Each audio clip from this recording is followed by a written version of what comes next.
La frontière entre rêve et réalité fascine depuis toujours tant par son intensité énigmatique que par les mécanismes cérébraux qui la sous-tendent. Scientifiquement, cette frontière est le produit d'une activité cérébrale complexe qui différencie les perceptions extérieures de celles imaginées en interne. Pendant les phases d'éveil, notre cerveau traite en temps réel des stimuli sensoriels provenant de l'environnement via le cortex sensoriel, spécialement le cortex visuel.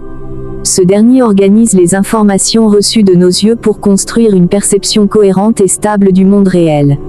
Ce traitement est accompagné d'un contrôle rigoureux exercé par des structures cérébrales telles que le cortex préfrontal, qui évalue la plausibilité des perceptions et maintient notre vigilance.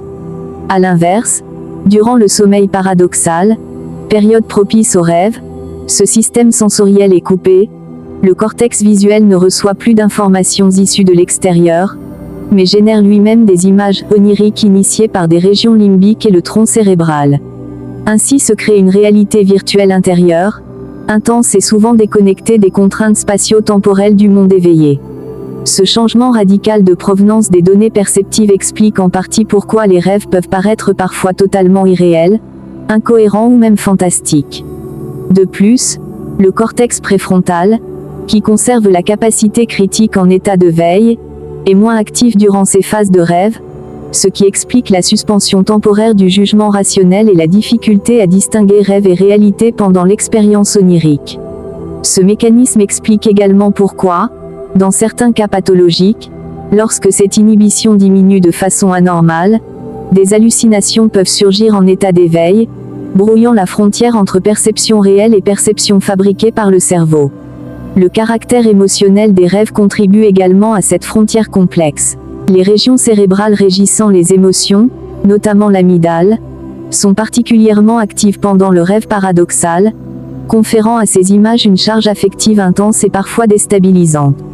Cette activité accrue éclaire pourquoi les rêves suscitent souvent des réactions émotionnelles vives, qu'il s'agisse d'angoisse, de plaisir ou d'émerveillement. La dimension émotionnelle renforce la sensation de réalité de certains rêves, notamment dans les cauchemars ou les rêves lucides, où le rêveur peut percevoir consciemment qu'il rêve sans pour autant en sortir. La recherche montre aussi que les visages et lieux rencontrés dans les rêves proviennent de souvenirs, ce qui suggère que le cerveau recrée des scènes et des images à partir de son patrimoine mnésique. Ce jeu entre mémoire et imagination contribue à tisser une trame narrative propre à chaque individu, ce qui rend l'univers onirique unique et fortement subjectif. L'étude des rêves lucides souligne par ailleurs la plasticité consciente possible dans ces états, où la conscience de rêver permet de moduler ou manipuler les événements oniriques, offrant un pont fascinant entre vigilance et inconscience. Cette hybridation contribue à brouiller davantage les lignes que la science s'efforce de comprendre, situant l'expérience du rêve à la croisée des neurosciences, de la psychologie cognitive et de la philosophie de l'esprit. Du point de vue neurobiologique et cognitif, la frontière entre rêve et réalité est une frontière dynamique et fluctuante, déterminée par des interactions fines entre différentes régions cérébrales et neurotransmetteurs. La dopamine, la sérotonine et d'autres modulateurs chimiques du cerveau jouent un rôle crucial dans la modulation de cette frontière, notamment au niveau de la vigilance et de la capacité à intégrer ou dissocier les perceptions.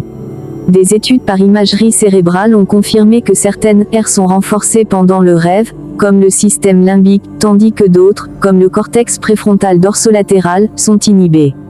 Ces observations expliquent pourquoi la sensibilité aux stimuli extérieurs est réduite et pourquoi la capacité de jugement critique est atténuée dans l'état onirique. Les neurosciences s'efforcent aujourd'hui d'élucider les mécanismes précis permettant au cerveau de retourner de l'état rêveur à l'état conscient, et pourquoi parfois cette transition peut connaître des perturbations, par exemple dans les troubles du sommeil, les hallucinations hypnagogiques ou les états psychotiques. Cette frontière est aussi étudiée sous l'angle des processus de mémorisation, sachant que les rêves sont le plus souvent oubliés, ce qui suggère que le cerveau établit une distinction aussi fonctionnelle pour archiver ou non ces expériences. Par ailleurs, il joue un rôle probable dans la consolidation des souvenirs et la régulation émotionnelle, faisant du rêve un phénomène à la fois physiologique et fonctionnel, ancré dans notre neurobiologie.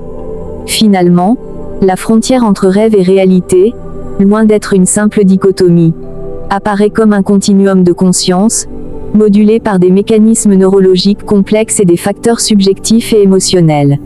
Cette limite poreuse questionne notre conception même de la réalité et souligne l'importance d'intégrer plusieurs disciplines, neurosciences, psychologie, philosophie, pour approcher la compréhension du phénomène onirique.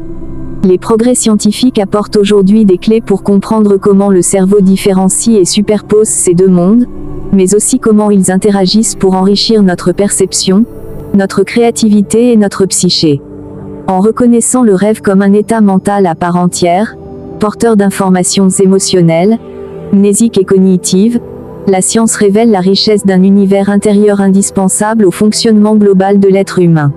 Ce phénomène fragile et fascinant continue de nourrir la recherche et la réflexion sur ce que signifie réellement percevoir et vivre, qu'il s'agisse du monde extérieur tangible ou des paysages illusoires de notre esprit en sommeil.